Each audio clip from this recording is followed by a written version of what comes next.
Votre fidélité nous honore, mesdames et messieurs. Bienvenue à cette édition du journal dont voici tout de suite le sommaire. Encore une fois de plus, le quartier Kinsensé a connu des inondations. Après la pluie du mardi 14 décembre 2021, plusieurs maisons ont été envahies par les eaux de pluie. Pour l'instant, les habitants de cette partie de la commune Kampemba courent le risque de voir leur maison s'écrouler à cause de l'humidité. C'est l'unique titre de ce journal. Merci à vous tous de nous rejoindre.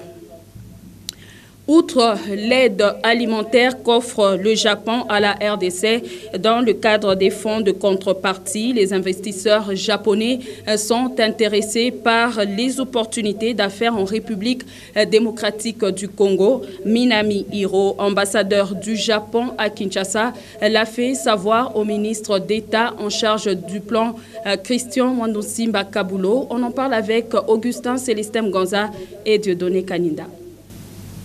L'ambassadeur du Japon en République démocratique du Congo a conduit mercredi 15 décembre 2021 auprès du ministre d'État en charge du plan, Christian Mwandosimba Kabulo, le responsable de la start-up japonaise Soic qui compte investir en République démocratique du Congo avec la numérisation des consultations prénatales. D'autres multinationales japonaises sont également prêtes à venir investir au Congo. L'ambassadeur du Japon en République démocratique du Congo, Minami Hiro, l'a fait aussi savoir au ministre d'État en charge du plan, Christian Mwandosimba Kabulo, en sa qualité de patron du comité de pilotage sur le climat des affaires en République démocratique du Congo, a instruit le directeur général de l'ANAPI, présent à cette rencontre, d'accompagner ces investisseurs japonais,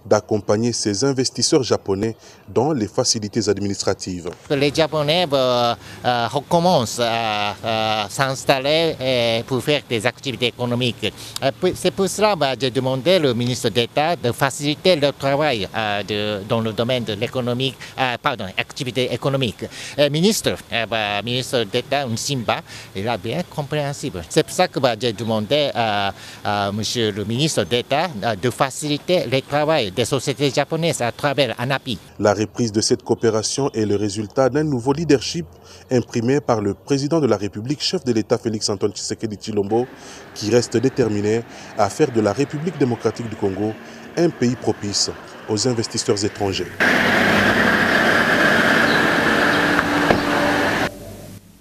Et puis, le début des travaux de la construction du port en eau profonde de Banana dans le Congo central est prévu au premier trimestre de l'année 2022. En prélude de ces débuts de travaux, les caucus des élus du Congo central ainsi que quelques notables ont été reçus par le ministre de Transport, Voies de communication et de désenclavement, Chérubin Okende, à qui ils ont témoigné tout leur soutien dans le cadre de ce projet. Julio Kaluvanda, Giscard Njoko nous en disent plus.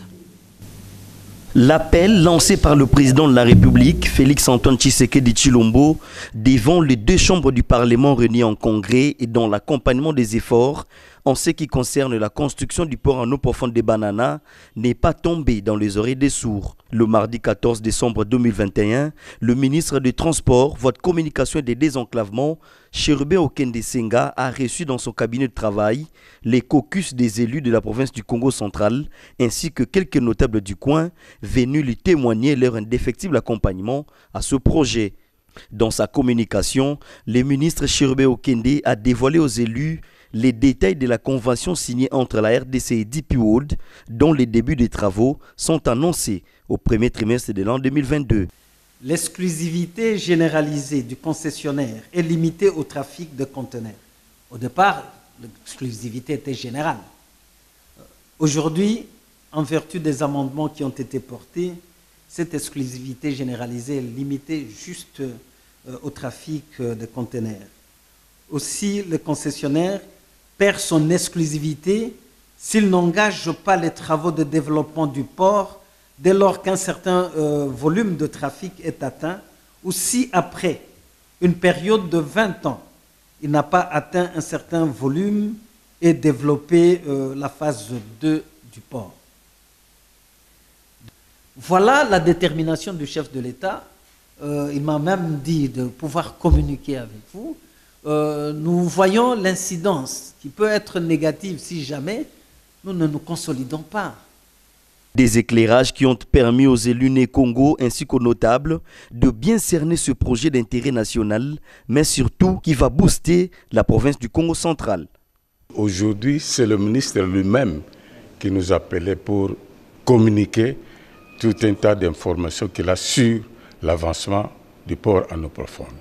Et je vous assure qu'en très peu de temps, nous sommes très heureux des avances qui ont été faites, parce que pas seulement que le ministre nous a retracé pas à pas comment il a négocié avec DP World, qui en fait est chargé de construire le port. Il nous a montré comment il a négocié les amendements, etc. Ça nous a sécurisés. Il faut rappeler qu'en présence du président de la République, le gouvernement congolais et DP World se sont engagés pour le début effectif de travaux au premier trimestre de l'an 2022. Et dans ce journal, on vous signale que le Sénat vient aussi d'exiger la suppression du registre des appareils mobiles, et ce, après le rapport intérimaire sur l'évaluation de recommandations formulées à l'Assemblée nationale. La commission ECOFIN a réaffirmé le caractère arbitraire et unique de la taxe RAM, qui est un prélèvement obligatoire dont la contrepartie n'est pas perceptible. Pour cette commission, la répartition des recettes de la taxe RAM cacherait une certaine opacité dans la gestion de cette ressource, d'où il était question d'auditionner les membres du gouvernement, les responsables des régies financières et des services publics de l'État pour une meilleure application de la loi relative aux finances publiques, dont le but est d'augmenter les ressources du budget de l'État. Et à l'Assemblée nationale, sachez que les députés ont adopté le projet de loi d'habilitation à la plénière du mardi 14 décembre 2021. Ce projet a été ensuite renvoyé à la commission politique, administrative et financière pour amélioration la gestion de l'état de siège par le gouvernement. C'est la mission première de ce projet de loi. Je vous propose de le suivre dans cet élément de reportage. Le projet de loi d'habilitation du gouvernement pour gérer l'état des sièges et conclure certains accords indispensables pendant les vacances parlementaires est jugé recevable par les députés nationaux. C'est par une majorité écrasante que les députés réunis en plénière mardi 14 décembre 2021 ont jugé ce projet recevable, puis renvoyé pour amélioration à la commission politique, administrative et judiciaire. Le projet de loi vise à obtenir l'habilitation du gouvernement à prendre pendant un temps limité des mesures qui relèvent du domaine de la loi, conformément à l'article 129 alinéa 1er et 2 de la Constitution qui dispose. Le gouvernement peut, pour exécution urgente de son programme d'action, demander à l'Assemblée nationale ou au Sénat l'autorisation de prendre par ordonnance loi pendant un délai limité et si de matières déterminées, des mesures qui sont normalement du domaine de la loi.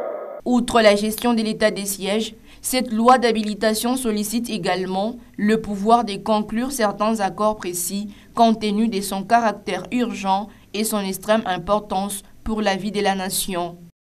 Notamment la ratification de l'accord des prêts conclus entre le Fonds africain de développement et la RDC au titre du financement du programme d'appui au développement agro-industriel d'Ngandanjika. Sur ce, après qu'il soit jugé recevable, le projet d'habilitation est renvoyé à la commission PAGE qui dispose d'un délai de 48 heures pour enrichissement. Et au chapitre de la santé, ouverture ce mercredi 15 décembre 2021 du dialogue stratégique pour l'amélioration de la stratégie de coopération entre la République démocratique du Congo et l'OMS pour la période de 2022 à 2026. Des travaux qui visent une analyse approfondie des priorités sanitaires en RDC afin de définir les interventions efficaces pour l'avenir. José Kalumba signe ce reportage. Ce dialogue vise le renforcement de la coopération RDC-OMS 2 jours durant. Il sera question pour les experts du ministère de la Santé, ceux de l'Organisation mondiale de la santé et les partenaires techniques et financiers de passer en revue la stratégie de coopération 2017-2021 en vue d'identifier les priorités pour 2022-2026. Il sera également question de valider les cadres des résultats et l'impact des interventions qui permettront l'élaboration d'une nouvelle stratégie de coopération entre la RDC et l'OMS. Pour le représentant pays de l'OMS RDC, Dr Prosper Jimmy Guidé, l'objectif est de développer un partenariat fort qui tient compte avec l'ensemble des acteurs pour permettre à l'OMS de jouer pleinement son rôle, celui d'accompagner les États membres à améliorer le bien-être de leurs compatriotes. C'est ainsi que l'OMS, dans la déclinaison de ses différents outils de travail, a toujours élaboré ce que nous appelons le programme général de travail, qui est un document programmatique de ses actions sur une période de 5 ans. Je dirais qu'il est plus qu'important de pouvoir s'asseoir avec l'ensemble des parties prenantes afin de conjuguer nos efforts pour accélérer les progrès vers l'atteinte des ODD à l'optique 2030. Le ministre de la Santé publique, Dr Jean-Jacques Mbungani, qui intervenait par visioconférence, exhorte les parties prenantes à plus d'assiduité lors de débats pour renforcer la coopération OMS-RDC tout en tenant compte des priorités dans le domaine sanitaire congolais. Ouvert ce mercredi, les travaux du dialogue stratégique pour l'élaboration de la stratégie de coopération RDC-OMS vont se clôturer ce jeudi à Kinshasa. Et on parle à présent de l'inauguration du salon funéraire ce 15 décembre 2021. Le salon dispose d'une capacité d'accueil de 18 corps pour leur conservation ainsi que d'un espace de recueillement pour toutes les personnes qui accompagneraient leurs défunts avant inhumation. Et donc, cette résolution ôte la peine aux Louchois en matière d'organisation des obsèques. Diane Kassongonyota Pichakola nous en parle. Désormais, les Louchois n'auront plus de la peine à conserver les corps de leurs chers disparus et même d'organiser les obsèques. Un centre funéraire moderne vient d'ouvrir ses portes dans la capitale cuprifère. Il s'agit du salon funéraire de Lubumbashi, dont l'inauguration a eu lieu ce 15 décembre 2021 en présence de plusieurs invités, dont le bourgmestre de la commune annexe. Lors de cette cérémonie d'inauguration, le directeur général de ce salon funéraire, David Moulapi, a présenté les différents services qu'offre le salon funéraire de Lubumbashi. Nous avons un funérarium ici, mais également en plus de ces services, nous avons également la logistique funéraire. Des fois, nous perdons des chers disparus à l'étranger et nous ne savons pas comment les rapatrier. Nous sommes là, pensez à nous pour ce genre de services. Nous avons également la facilitation sur les démarches administratives. Beaucoup de gens sont aussi désemparés quand la mort frappe. En plus de ça, nous avons également l'application des soins. On veut donner une image pas funeste de quelqu'un qui s'en va, mais on peut lui redonner un peu une certaine dignité. Un endroit paisible et bien équipé qui propose un accueil digne du défunt dès son décès jusqu'aux obsèques. Grâce à sa chambre mortuaire, dont la température avoisine les 15 degrés, la conservation des corps sera faite sans aucune difficulté. Et le funérarium lui-même a une capacité de 18 places. Ici, pas besoin de fournir d'énormes efforts pour déplacer les corps.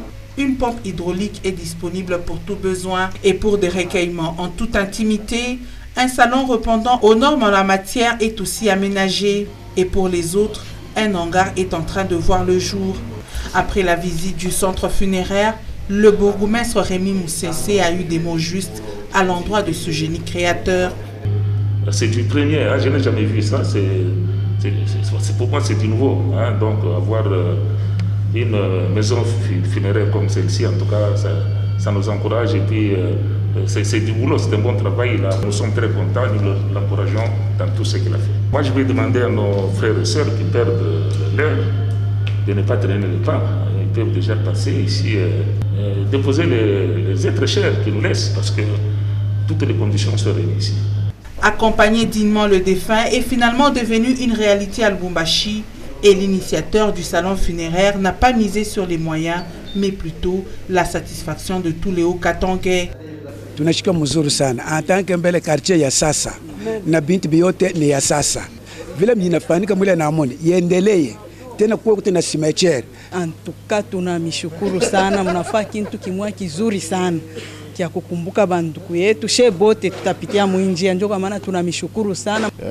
Ces genres d'initiatives peuvent nous aider à vraiment organiser nos cérémonies funéraires et à faire en sorte que nous puissions accompagner nos défunts vers leur dernière demeure dans de bonnes conditions.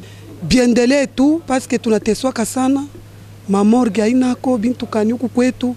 Alors hivi tunaona ko Mungu amongeze tu miaka mingi. Situé au numéro 24 876 de la route Kipopo, quartier Kamatete, à environ 700 mètres de la route du contournement, la localisation du salon funéraire de Lubumbashi facilitera aussi le départ vers les cimetières de votre choix en évitant tout embouteillage du centre, ce avant la matérialisation du projet de création de son propre cimetière. Et c'est de cette façon que le salon funéraire de Lubumbashi compte donner une lueur d'espoir aux nombreuses familles éplorées après la perte de leurs êtres chers. Et tout à fait autre chose, cela fait plusieurs mois que certains coins de la cité minière et frontalière de Kipushi manquent d'énergie électrique. Voilà ce qui rend difficile le fonctionnement de certaines structures sanitaires, par exemple. Illustration avec le centre de santé Mimbulu qui, hormis la rareté du courant électrique, fait face à un manque criant d'eau potable. Ben Kaembe est passé par là. Il nous propose ce reportage.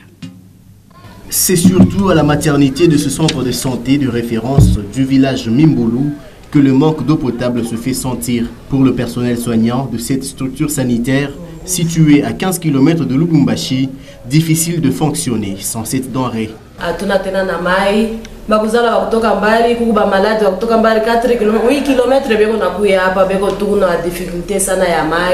Et pour trouver de l'eau, il faut beaucoup dépenser. On a dépensé 4 bidons 1000 francs moto. Ça 8 bidons dépensant ma lave même ni ma toilette. À cette difficulté s'ajoute le manque du courant électrique. Le centre de santé Mimbulu ne fonctionne qu'avec des panneaux et n'étant pas d'ailleurs en bon état.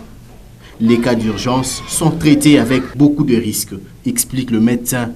E mapano inashuka aidone tena mabateri aidone tena kama kutakuwa ta moya kuturenforcer ko na ile mapano ingine ile nesi kutusaidia yako juu ya éclairage itasaidia tena ba malade betu itatusaidia na shibe nyewe. Malgré le manque d'équipement, le centre de référence reste l'unique coin de secours en matière de santé à Mimbulu. Et les patients proviennent aussi des milieux reculés de la cité minière et frontalière de Kipushi pour s'y faire soigner. Je l'ai dit en début de ce journal, à cause de la forte pluie qui s'est abattue mardi 14 décembre, le quartier Kinsense, situé dans la commune Kompemba, s'est vu être inondé. Pour ce, non seulement un risque de démolition des maisons d'habitation serait à venir, mais aussi les difficultés de déplacement des habitants de ce coin s'est avéré pénible. Priscille Mouelois ainsi que Michel Olela signent ce reportage. Il ne suffisait que d'avoir des pirogues pour bien naviguer, car on se croirait sur un lac. Le quartier Kinsense, situé dans la commune Kompemba, s'est vu être inondé après la forte pluie qui s'est abattue dans la soirée du mercredi 14 décembre. Toutes les mesures palliatives semblaient être inefficaces pour empêcher à l'eau d'entrer dans les maisons d'habitation. Les habitants ne pouvaient que dire « le pays est malade ».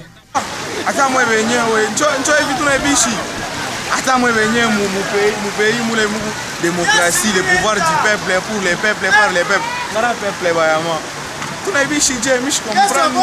Ces conséquences sont fâcheuses, le risque de démolition des maisons, difficulté d'aller d'un côté vers un autre, se sont avérés remarquables. On a regretté ça dans vile barifanya ipon sans kuifikisha kumwisho. Or bana provoqué sasa ma inondation mu manyumba ya bantu muone na vile mai iko inengia mu manyumba. Shima tungina ko mu janvier février. Ana mu model kila le take kuza mai. Manyumba longo yo muna ona amoni. Nikuitua huko ni kuitua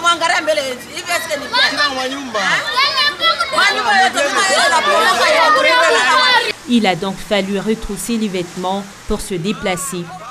Et pourtant, les autorités communales seraient averties à l'avance. La cause majeure de ces désastres serait le manque de curage du canal Naviundu ainsi que la mauvaise construction du pont à hauteur de l'avenue Ngandu. Un mot de sport dans ce journal. Sachez que le ministre Serge Nkondé a tour à tour échangé avec la Fédération congolaise de football association et la commission de gestion de la Linafoot. Le retour du grand public au stade des Martyrs, voilà qui a constitué la matière en discussion avec cette commission. Mais quant à la FECOFA, il s'est agi des préparatifs des Léopards pour les barrages des éliminatoires à la Coupe du Monde Qatar 2022. À plus ou moins 3 mois des barrages pour une place à la Coupe du Monde Qatar 2022, la Fédération congolaise de football association pense déjà à mieux affûter les armes en prévision de ces rendez-vous. Préoccupation qui a été au centre de cet échange du travail entre les ministres des Sports et Loisirs Serge Nkondé et la délégation de la FECOFA, conduite par le président AI Donatien Chimanga. Notons par ailleurs que la RDC attend connaître son adversaire de ces barrages à l'issue du tirage au sort attendu en janvier 2022 au Cameroun. Quelques heures plus tard, le ministre des Sports Serge Nkondé a prêté son oreille aux membres de la commission de gestion de la Ligue nationale de football conduit par le président AI José Dayoni. Le retour du grand public au stade des Martyrs a constitué la matière essentielle de leurs échanges. Il nous a donné quelques conditions pour pouvoir rouvrir le stade au grand public. Mais l'accord de principe est là. De nouvelles stratégies sécuritaires et sanitaires seront cette fois-ci adoptées afin de préserver les stades des Martyrs qui demeurent encore un chantier. Il nous a demandé de faire un petit travail avec la sécurité sanitaire et la sécurité de la police pour pouvoir mieux encadrer le public dans les tout prochains jours, pour pouvoir sauvegarder, préserver ce beau bijou qu'est le stade des Martyrs. D'ici peu, le stade des Martyrs pourra de nouveau accueillir des matchs en nocturne puisque la société K Électrique vient de réceptionner les lumières pour éclairage de l'heure de jeu. Place à présent à la rubrique lue pour vous, le discours de Félix Tshisekedi sur l'état de siège devant le Congrès fait partie des sujets évoqués par le journal La République dans son numéro 1206 paru ce mercredi 15 décembre 2021 à Kinshasa. Le confrère revient surtout sur le silence du président de la République sur la taxe RAM. Pascal Mwanga Marmotte nous propose sa lecture dans cet extrait.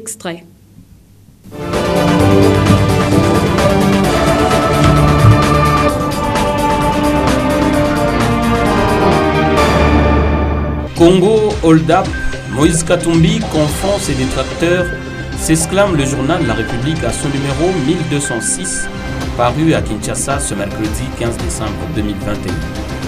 Bienvenue, mesdames et messieurs, à votre lu pour vous sur votre chaîne. L'enquête Congo Hold Up continue de livrer ce secret. On se rappelle que dans l'une de ces livraisons, l'enquête s'est apaisantie sur la personne de Moïse Katumbi et ses activités économiques. L'occasion était bien capitalisée par les détracteurs de Chairman qui ont cru trouver l'opportunité de s'en prendre à ce self-made man, aujourd'hui au cœur de l'actualité politique et économique de la République démocratique du Congo. Fort heureusement, le président Moïse Katumbi avait bien gardé copie de sa réponse au questionnaire de Sonia Rollet au sujet de cette enquête, justement. Et le confrère a consacré 4 pages de journal à l'intégralité de cette interview. Sur la page 12, au sujet de la lutte contre le terrorisme, mutualisation des polices congolaises et rwandaises à Goma est aussi à lire. C'est la police nationale rwandaise qui a livré l'information à travers son site internet consulté ce mardi par 7sur7.cd. D'après la même source, cet accord faisait partie de la réunion bilatérale entre les deux institutions tenues au siège général de la RNP à Kassiuru et co-présidée par les 2 chefs de police. Le protocole d'accord oblige les 2 institutions de police à unir leurs efforts contre la criminalité transnationale organisée et le terrorisme, la contrebande et le trafic de stupéfiants et de substances psychotropes ainsi que de leurs précurseurs, la contrefaçon de monnaie et la prolifération des armes légères et de petits calibres. Sur la même page, discours sur l'état de la nation, état de siège, l'armée fait bouger les lignes, titre encore le confrère. Félix Tshisekedi a ainsi fustigé la campagne de dénigrement de certains Congolais en dépit du fait que les FARDC ont bougé les lignes sur le théâtre des combats. Sur ce point, le président de la République en appelle à l'engagement des Congolais de tous bords pour une union et soutient tous azimuts afin que les méfaits des groupes armés cessent. Toujours sur le discours du chef de l'État, le confrère écrit encore sur la page 2 « Après Bunia, ni Ram, ni Mpiodi de la Namibie, le silence de Tshisekedi ». Très attendu par les Congolais sur l'escroquerie Ram, le président Félix Tshisekedi a zappé le sujet. 1h20 minutes sans faire allusion au Ram, quelle déception, hurle un syndicaliste. Il n'a pipé, pourtant c'est le peuple d'abord, au même titre que l'eau et l'électricité.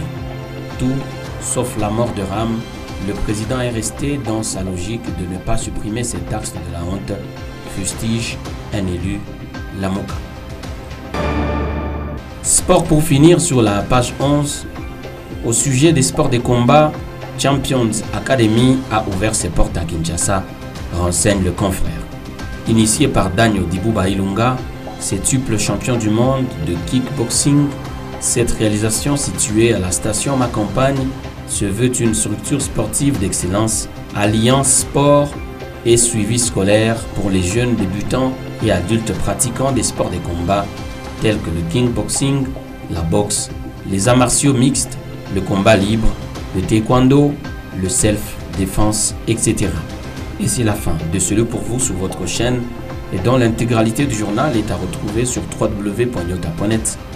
Merci mesdames, merci messieurs de l'avoir suivi et surtout, tâchez de quitter cette terre en l'ayant rendue un peu meilleure que vous ne l'aviez trouvée.